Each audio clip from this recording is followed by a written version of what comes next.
সাহাবী এসে বলেন, নবী, মদিনার মধ্যে পানি নাই, অনাবৃষ্টি, দুর্ভিক্ষ, আপনি একটু দোয়া করেন যাতে বৃষ্টি হয়। কিসের দোয়া?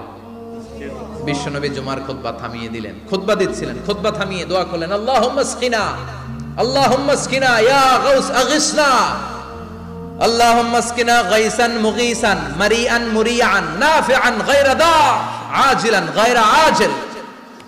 আল্লাহ, আপনি আমাদের সাহায্য করেন, আপনি রহমত করেন, বরকত দেন, আপনি মদিনার বুকে বৃষ্টি দেন, তাড়াতাড়ি দেন, দেরি করেন না। সুবহানাল্লাহ। বিশ্বনবী দোয়া করতে দেরি, মুহূর্তের মধ্যে ঝুমঝুম করে বৃষ্টি নাজিল হয়ে মদিনাটা প্লাবিত হয়ে গেল। আকাশে মেঘ দেয় কে? বৃষ্টি দেয় কে? আল্লাহ। মেঘ দে, পানি দে, ছায়া দে রে তুই, আল্লাহ মেঘ দে। পড়েন পড়েন, আল্লাহ মেঘ দে, পানি দে, ছায়া দে রে তুই, আল্লাহ মেঘ দে। সবকিছু দেয়ার মালিক কে? আল্লাহ। বৃষ্টি দেয় কে? আল্লাহ। মেঘ দেয় কে? বিশ্বনবীর দোয়ার বরকতে বৃষ্টি নামলো। শুক্রবার বৃষ্টি, শনিবার বৃষ্টি, রবি সোম মঙ্গল বুধ বৃহস্পতি শুক্র, এর পরের শুক্রবার পর্যন্ত টানা বৃষ্টি হলো। কারণ দোয়ার বৃষ্টির দোয়া করছে, বৃষ্টি বন্ধ আর দোয়া তো করে নাই, চলতেছে। আল্লাহ কাছে নবী চাইছেন, দিতেছি, না করলে থামাবো। সুবহানাল্লাহ কইবেন না? বৃষ্টি হইতে হইতে মদিনায় বন্যা, মরুভূমির দেশ, কি পরিমাণে হেভি রেইনফল হলে মরুতে বন্যা হয়। সুবহানাল্লাহ পড়বেন না? আবার বিশ্বনবী পরের জুমাবারে খুতবা দিচ্ছেন, ওই সাহাবী এসে হাজির, এসে বলে, ও নবী, আর বৃষ্টির দরকার নাই। যে বৃষ্টির দোয়া করতে বলেছিল সে এসে বলি, আর কিসের দরকার নাই? চিল্লায় বলেন, কিসের দরকার নাই? ও নবী, আর বৃষ্টির দরকার নাই, এবার বৃষ্টি বন্ধের দোয়া করেন। বিশ্বনবী আবার হাত তুলে বললেন, আল্লাহুম্মা হাওয়ালাইনা ওয়ালা আলাইনা, মানে আল্লাহ, আপনি বৃষ্টি দেন, তবে এই এলাকায় না, ডানে বায়ে সামনে পেছনে চারদিকে দেন। সাহাবীরা মসজিদ থেকে বের হয়ে দেখে মদিনার চারদিকে এরকম গোল একটা চাকতি, এই চাকতি দিয়ে নীল আকাশ দেখা যায়, আর ডানে বায়ে সামনে পেছনে প্রচন্ড ঝড় ঝন্ডার বৃষ্টি। মদিনার আকাশে এক ফোঁটাও বৃষ্টি নেই। চিল্লায় এখন সুবহানাল্লাহ। এগুলো হচ্ছে বিশ্বনবীর খুতবার বরকত। 500টা খুতবা দিয়েছেন, এজন্য খতিব সাহেবরা ভালো করে খুতবা দেওয়ার দরকার আছে না নাই?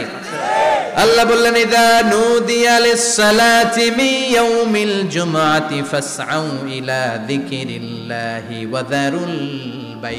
জুমার আযান যখন হয়ে যায়, জুমার নামাজ পড়তে যাও, বেচা কেনা বন্ধ করে দাও। কার কথা? আল্লাহর। Close the shop, shut down the shop, close the market. Market বন্ধ, দোকানের শাটার নামাও, ক্যাশ বক্সে তালা ঝুলাও, ব্যবসা প্রতিষ্ঠান, মার্কেট সবগুলো বন্ধ করে একজনের জিকিরের দিকে ছোটবা। তিনি কে? আল্লাহ। অল্প 1-1.5 ঘন্টার জন্য যদি ব্যবসা বন্ধ রাখেন, পরে যখন আবার দোকান খুলবেন, জুমার বরকতে ব্যবসা বাড়িয়ে দিতে পারে কে? আল্লাহ। এরপর আল্লাহ বললেন, ফাইযা কুদিয়াতিস সালাতু ফান্তাশিরু ফিল আরদি ওয়াবতাগু মিন ফাদলিল্লাহ ওয়াযকুরুল্লাহা কাসীরান লাআল্লাকুম তুফলিহুন। যখন নামাজ শেষ হয়ে যায়, ফাইযা কুদিয়াতিস সালাতু ফান্তাশিরু ফিল আরদ, জুমার নামাজ যখন শেষ হয়ে যায়, জামাতের নামাজগুলো যখন শেষ হয়ে যায়, ফান্তাশিরু ফিল আরদ, জমিনে ছড়িয়ে যাও, ওয়াবতাগু মিন ফাদলিল্লাহ, আল্লাহর কাছ থেকে ফজল তালাশ করো, মানে রিজিক তালাশ করো। কার কথা? আল্লাহ। নামাজ শেষ, মসজিদে থাকবেন? কই যাবেন? কথা কন, জোরে কন। নামাজের সময় ঢুকবেন কই? নামাজ শেষে যাইবেন কই? আবার বলেন, আজান হলে ঢুকবেন কই? আজান শেষ, নামাজ শেষ, যাবেন কই? কুদিয়াতিস সালাহ ফান্তাশিরু ফিল আরদ। এটা হচ্ছে ইসলামের বিধান। মসজিদে গোল হয়ে বসে থাকার কোনো বিধান নাই। শুধু মুরব্বী যারা, কাজ নাই, ফ্যামিলিরে দেওয়ার কিছু নাই, অবসর সময়, অঢেল সময় মসজিদে বসে তেলাওয়াত করেন, জিকির করেন, সমস্যা নাই।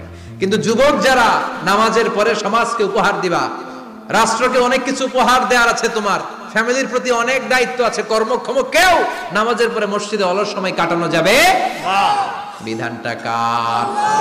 ওমর ফারুক মসজিদে নববীর ইমাম, জোহরের নামাজের ইমামতি করলেন, বের হয়ে আসলেন, দেখেন মসজিদের বারান্দায় ইয়ামান থেকে আসা কিছু লোক গোল হয়ে বসে বসে জিকির করে।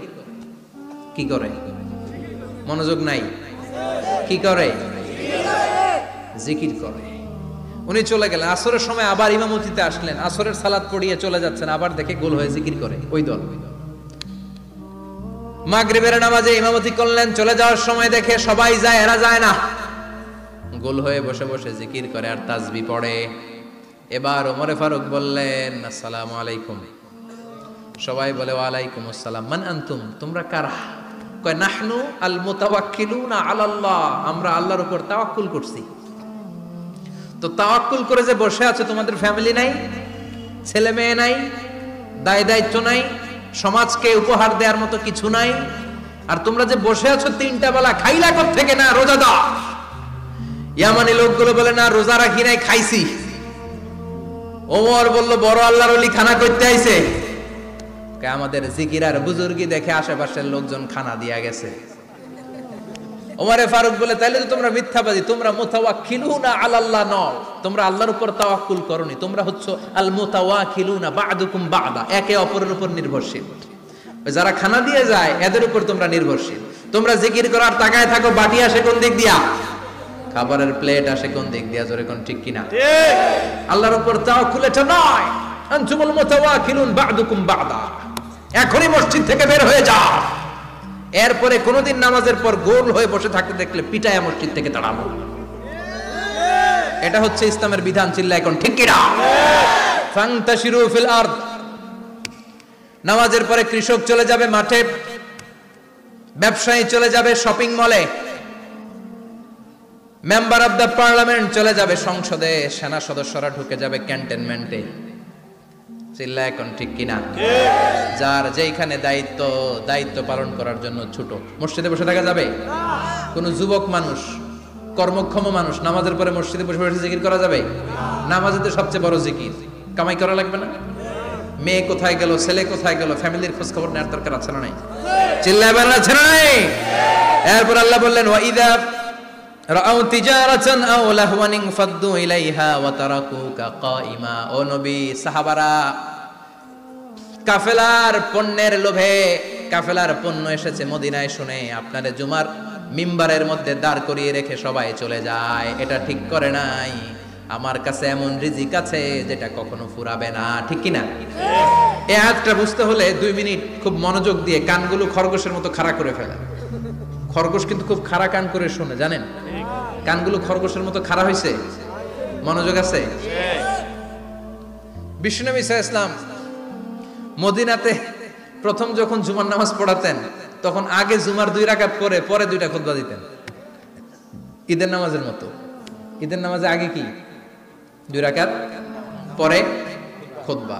জুমার নামাজও ছিল এরকম, আগে 2 রাকাত নামাজ, পরে খুতবা। বিশ্বনবী আগে 2 রাকাত নামাজ পড়িয়ে খুতবা দিচ্ছেন, তখন মদিনায় দুর্ভিক্ষ, খাবার দাবার নাই।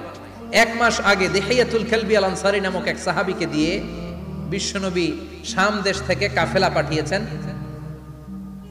খাবারের দ্রব্যাদি আনার জন্য, পণ্য আনার জন্য।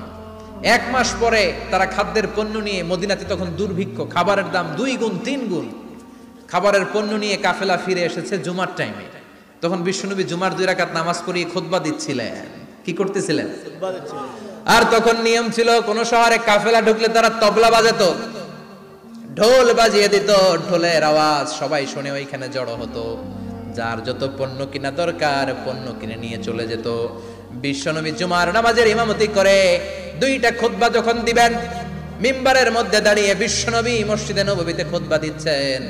খুতবার মাঝখানে বিশ্বনবী তবলার আওয়াজ শুনতে পেলেন। কিসের আওয়াজ?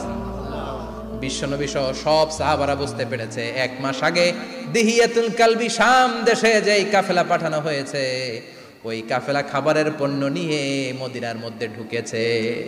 এখন মসজিদে কানাঘুষা। কিছু সাহাবী বলে না না, বিশ্বনবীর খুতবা রেখে যাওয়া যাবে না। অনেকে বলে আমরা না গেলে মুনাফিকেরা সব পণ্য কিনে ফেলবে, আমরা খাবো কি?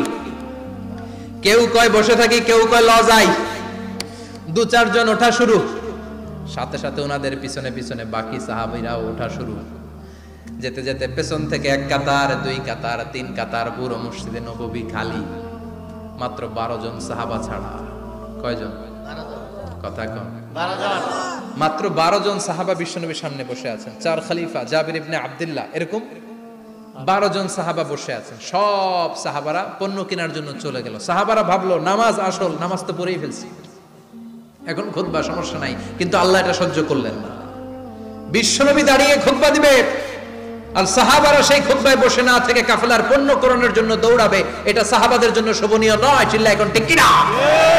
এজন্য সাহাবাদেরকে ধমক দিয়ে, আমাদের চোখে আঙ্গুল দিয়ে আল্লাহ আয়াত নাযিল করলেন, ওয়া ইযা রাআউ তিজারাতান লাহওয়ানি আও লাহওয়ানিন ফাদ্দু ইলাইহা ওয়া তারাকুকা কাইমা। ও নবী, আপনার সাহাবারা দুনিয়ার পণ্য সামগ্রী দেখে আপনাকে জুমার মিম্বারের মধ্যে দাঁড়িয়ে রেখে তারা চলে যায়। কুল মা ইনদাল্লাহি খায়রুম মিনাল লাহবি ওয়া মিনাত তিজারা। ও নবী, আপনি বলে দেন আমার কাছে এত বিশাল ধনভাণ্ডার আছে, সবার যত চাহিদা যত কামনা আছে সব যদি দিয়ে দেয় আমার ধনভাণ্ডারের 1 ইঞ্চিও কমবে না। সবচেয়ে বড় রিজিকদাতা কে? আল্লাহ। চিল্লায় বলেন কে? আল্লাহ। কেউ যেটা পারে না পারে কে? আল্লাহ। কেউ যেটা দেয় না দেয় কে? আল্লাহ। জুমার নামাজে আগে আগে যেতে রাজি আছেন? সময় মতো জুমার খুতবা শুনতে রাজি আছেন তো? ইনশাআল্লাহ। খতিব সাহেবরা ঠিকঠাক মতো জুমার খুতবা দিবেন তো? ইনশাআল্লাহ। জুমার দিনের কিছু সুন্নাত আছে, শুনবেন না দোয়া করে ফেলবো? এই সুন্নাতগুলো শুনে আমরা বিদায় নিব। চিল্লায় পড়েন ইনশাআল্লাহ। দোয়া না নিয়ে কে কে যাবেন? হাত তোলেন। একজন। আর আপনি দোয়া না নিয়ে চলে যাবেন? এত ব্যস্ততা। জুমার দিনের প্রথম সুন্নত হচ্ছে জুমার দিনের ফজরের নামাজটা জামাতে পড়া। সবাই কয় খাইছে, হুজুরে দর্শে জায়গা মতো, আসল জায়গায়। ফজরের নামাজে ভেজাল আছে না নাই? রাজা মেহারে নাই? রাজা মেহারের মসজিদ সব প্যাক হয়ে যায়, মুসল্লি আর মুসল্লি। জুমার নামাজের প্রথম সুন্নত হচ্ছে ফজরের নামাজটা কি পড়া? জামাতে। আফদালুস সালাওয়াত ইনদাল্লাহি সালাতুল ফাজরি ফি ইয়াউমিল জুমআতি ফি জামাআ। বিশ্বনবী বললেন জুমার নামাজের 15টা সুন্নত মুখস্থ রাখতে হবে। 1 নাম্বার সুন্নত ফজরের সালাত জামাতে পড়তে হবে। 2 নামাজ মুনাফিকদের কাছে সবচেয়ে কঠিন, একটা হচ্ছে ফজরের নামাজ আর একটা এশার নামাজ। এক আলেমকে জিজ্ঞেস করা হলো ফজরের বাতাসটা এত ঠান্ডা আর স্নিগ্ধ কেন? আলেম উত্তর দিয়েছিল, কারণ ফজরের বাতাসে মুনাফিকদের নাকের দুর্গন্ধ মিশে না। ফজরের বাতাসটা স্নিগ্ধ, ফজরের সময় আল্লাহওয়ালাদের আনাগোনা, মুসল্লিদের আনাগোনা, ইসলামের পক্ষের শক্তির আনাগোনা। চিল্লায় বলেন ঠিক কিনা? মসজিদে নববীতে জুমার নামাজের দৃশ্য আর ফজর নামাজের দৃশ্য ছিল এক। বাংলাদেশে ফজরের নামাজের দৃশ্য আর জুমার নামাজের দৃশ্য এক নাকি? ফজরের নামাজের সময় মুসল্লি নাই, এক কাতারও হয় না, আর জুমার নামাজে পাক্কা মুসল্লি দেরি করে গেলে বারান্দায়ও জায়গা পায় না। ঠিক কথা কোন? তাহলে আগামীকাল ফজরের নামাজটা আমরা জামাতে পড়বো ইনশাআল্লাহ। ইনশাআল্লাহ। এত আসতে ইনশাআল্লাহ, আরো জোরে পড়েন ইনশাআল্লাহ। মনে থাকবে? ইমাম সাহেব কে মসজিদের? ইমাম কই? হাফেজ সাহেব কই? কালকে দেখবেন যে কি অবস্থা হয় ফজরের সময়। জুমার নামাজের মতো ভিড় হবে, আসা যাবে না। কথা কয় না? 2 নম্বর সুন্নাহ হচ্ছে আসওয়াক, মেসওয়াক করা। মাতহারাতুন লিল ফাম মারদাতুন লিররাব। মেসওয়াক করলে দাঁত পরিষ্কার থাকে, আল্লাহ খুশি হয়ে যায়। বিশ্বনবী বলেছেন যদি আমার উম্মতের জন্য কষ্ট না হতো প্রত্যেক নামাজের আগে মেসওয়াক করা আমি ফরজ করে দিতাম। সুবহানাল্লাহ। মেসওয়াক ছিল বিশ্বনবীর জীবনের শেষ আমল। এই মেসওয়াক করে বিশ্বনবী শেষ নিঃশ্বাস ত্যাগ করেছেন। আপনার নবী, আমার নবী, ওনার জীবনের সর্বশেষ আমল ছিল কি? সুবহানাল্লাহ কইবেন না? বিশ্বনবী জাইতুনের ডাল দিয়ে মেসওয়াক করতেন। বিশ্বনবী বলতেন নি'মা সিওয়াকি আয-যাইতুন ফাইন্নাহু সিওয়াকি ওয়া সিওয়াকুল আমবিয়া মিন ক্বাবলি। জাইতুনের ডালের মেসওয়াক কতই না ভালো, কারণ এটা দিয়ে আমিও মেসওয়াক করি, আমার আগে সব নবীরাই জাইতুনের ডাল দিয়ে মেসওয়াক করেছে। সুবহানাল্লাহ।